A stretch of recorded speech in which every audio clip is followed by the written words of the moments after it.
Thanks very much for staying with us. Time now for Eye on Africa with me, Georgia Calvin-Smith. Tonight, on what's likely to be his last shot at the top job, Kenyan opposition leader Raila Odinga legally challenges tight presidential election results that hand victory to Deputy President William Ruto. Also, 10 years of betrayal. A decade after South African police shot dead 34 miners in the Marikana massacre, thousands turn out to a memorial and to again demand justice and better pay and conditions for workers in the sector. And a tech researcher in Niger is hoping that his innovation in automatic irrigation could be a game changer for rural communities struggling to manage increasingly scarce water supplies. But first, Kenyan opposition leader Raila Odinga's launching a legal challenge to the presidential election that named his rival, Deputy President William Ruto, the winner. Despite being backed by current leader Uhuru Kenyatta, Odinga narrowly lost out his fifth bid for the leadership. His challenge to the 2017 vote led to election reforms, and this time he accuses the chairman of the Electoral Commission of improperly withholding results. However, the official count has been corroborated by the local elections observation group. Odinga, however, says that he's not giving up just yet. Vivian Wandera has more. Supporters of the former opposition leader Raila Odinga waited all day for him to address them and give them a way forward.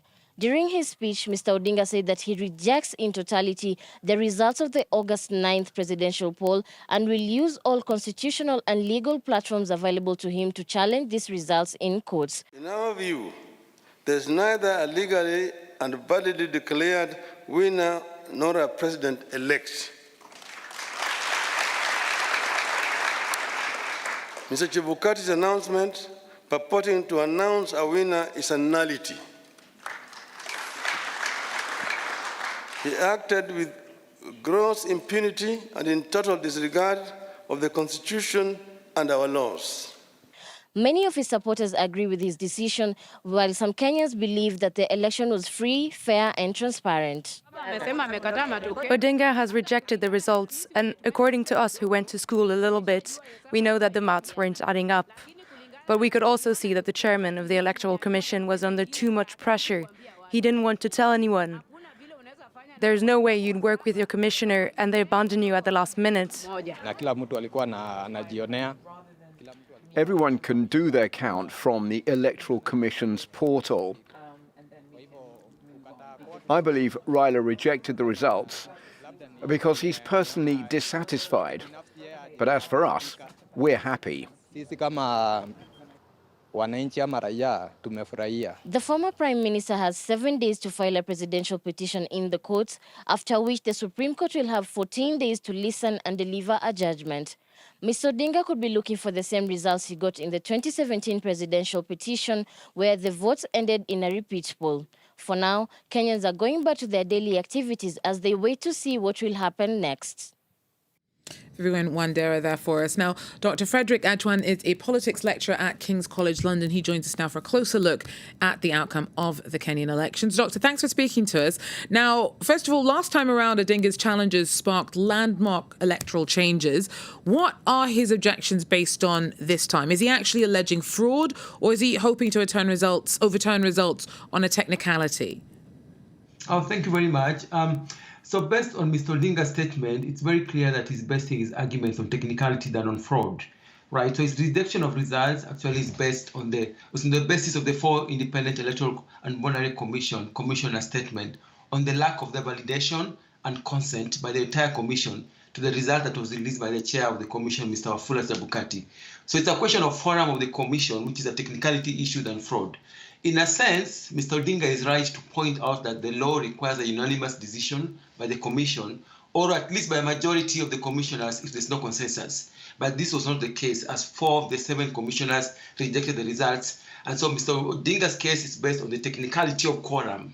And we have to wait and see what the Supreme Court will rule on this issue.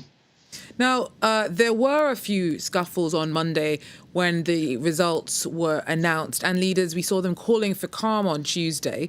Do you think this challenge from Odinga could jeopardize the peace? Oh, not at all, not at all, not at all. I mean, the institutionalization of the Supreme Court in 2011 under the new constitution in Kenya has provided a credible mechanism for redress of any electoral malpractices and grievances by the loser of the election. So this more or less has provided a buffer for peace in Kenya. And we can clearly see this in 2013 and 2017 election, when the court process was quite crucial in safeguarding the peace in Kenya, unlike in 2007, when we did not have the Supreme Court. I think also Kenyans do trust the court, and they should guarantee some peace in Kenya. And we can see this one as one of the key institutional dividends that from the 2011 constitution that was enacted in Kenya. Do you think that Kenyans are up for another contested election? Well, yes, a really good question, but I think it depends whom you ask. Like from the video you've just shown, Odinga supporters will say yes, he needs to contest the results, go to the Supreme Court, possibly a rerun. Mr. Ruto supporters will say, let's accept the results and move on. So I think it really depends. But also a big majority of Kenyans must also want us to move on because of the cost of living crisis, and they might want this new government to come in and tackle this problem. Do you think that Odinga's loss was a blow for President Kenyatta as well? I mean, it's his chosen successor that didn't make it through. Yeah, you could look at it the other way around and actually think that Mr. Kenyatta has actually enhanced his credibility, in the sense that an incumbent has lost an election in Kenya.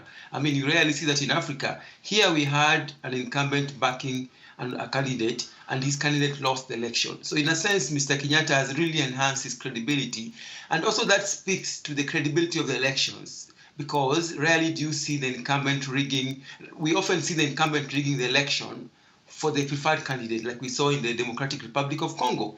But here we have the incumbent candidate losing the election. And that in a way speaks powerfully that this election was credible, was free and fair. And actually it's going to be very difficult for Mr. Odinga to prove that the results were rigged. Thank you so much, Dr. Frederick Ajwan, there for giving us some of your perspective on the Kenyan election. Thank you very much, too. Thank you very much. Well, in other news, the Marikana massacre is considered the worst act of political violence since the end of apartheid in South Africa. Tuesday, the 16th of August, marks 10 years to the day since 34 striking miners demanding better pay were shot dead by police. A decade on, and no one's been charged over the killings, but the subpar working conditions endured by miners and their families endure. It started with a tense standoff and ended in a slaughter. Thousands of people gathered on this hill where 34 protesters were killed by the police 10 years ago. 10 years have passed now. Standing all the time on this hill, demanding answers regarding who is responsible for the killing, while they were here simply asking for money from the employer. They were demanding better pay when police forces opened fire, leaving 34 dead and 78 injured. 10 people were also killed in the week leading up to the massacre. Journalists and cameras from around the globe recorded the violence, and an official inquiry shows that police tactics are to blame for this incident. Some people were even shot while fleeing or attempting to surrender to the police. 10 years later, no one has been charged. Some activists are attempting to keep the memory of this tragic incident alive with music and performance. The Marikana musical reenacts the events of the 16th of August 2012. And we have this unfortunate incident where people are gunned down, where people are killing each other. So it is important that that conversation is put out there so that people can have that conversation. So for me, I think it's an important piece of work to commemorate.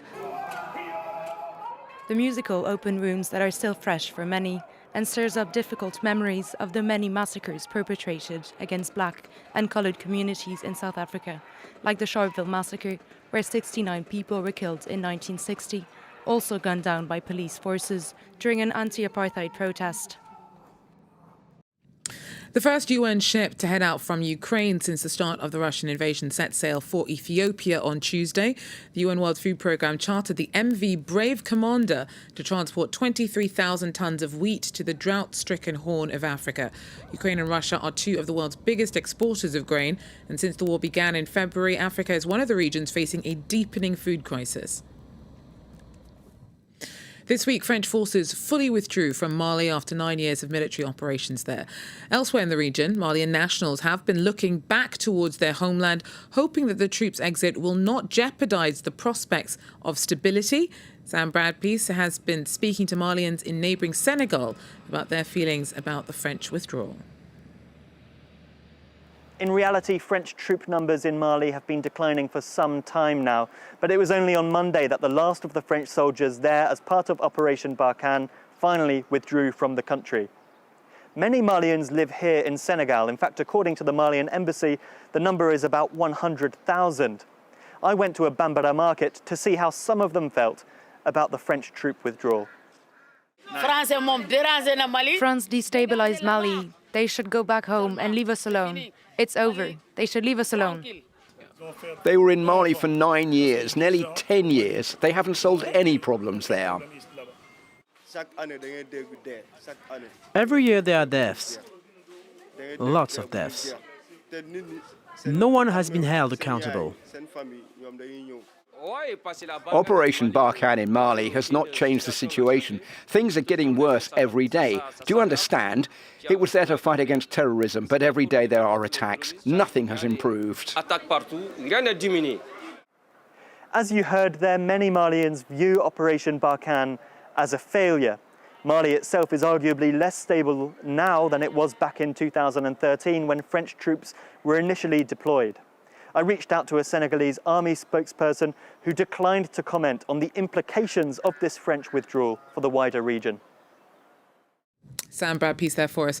Now, in Niger, a tech entrepreneur is hoping that his innovation in automatic irrigation could be a game changer for rural communities struggling to manage increasingly scarce water supplies.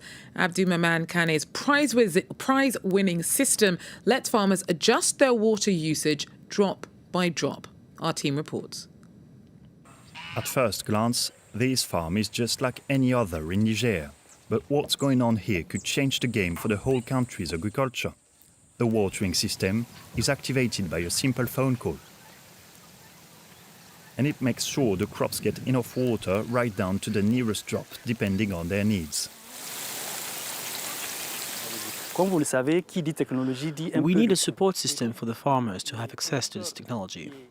As you know, there's a price for every technology, so the average farmer only has its land for a capital and cannot use that to buy irrigation systems. But if we provide them a small financial capital, they could get their hands on this technology easily. This system costs around €500 to set up. That's out of reach for most farmers in Niger, who typically only earn enough to meet their own basic needs. This device collects weather data as well as the level of dehydration of the plot. Everything is controlled remotely. Here are the connectors allowing interactions between the plant, the farmer, and the ground. This is our base station that takes and transfers the data. A relay station transfers them to our database.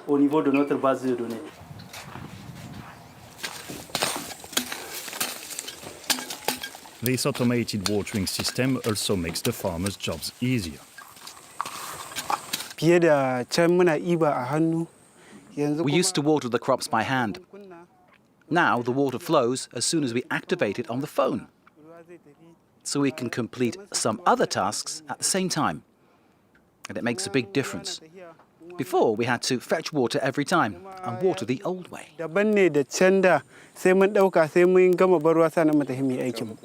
Each year, 100,000 hectares of arable land are lost to the drought, according to Niger authorities. But advocates of such innovative solutions say that the state shows little interest as they are difficult to put into place amidst the food crisis. Well, that's it for Eye on Africa for now. Thanks for joining us. You see you again. Take care.